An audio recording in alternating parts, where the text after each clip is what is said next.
সেজদায় পড়ে আল্লাহরে বলবেন, আল্লাহ এই পৃথিবীতে আমি ছাড়া তোমার গোলামের অভাব নাই, কিন্তু তুমি ছাড়া আমার দ্বিতীয় কোনো রব নাই। চোখের পানি ছেড়ে আল্লাহরে ডেকে বলেন, আল্লাহ এই জমিনে আমি ছাড়া তোমার গোলামের কোনো অভাব নাই, কিন্তু তুমি ছাড়া দ্বিতীয় কোনো রব আমার নাই, তুমি ছাড়া দ্বিতীয় কোনো জায়গায় চাওয়ার সুযোগ আমার নাই।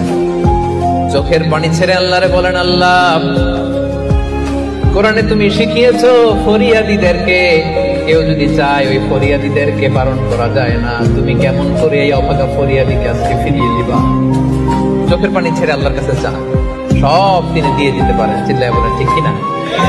গোটা বিশ্বের সবাই আমাদের যার যা লাগবে সব যদি আল্লাহর কাছে চাই, আল্লাহ যদি সবাইকে সবকিছু দিয়ে দেয়, আল্লাহ বলে আমার ক্ষমতার 1 ইঞ্চিও কমবে না। চিল্লায় বলেন ঠিক কিনা?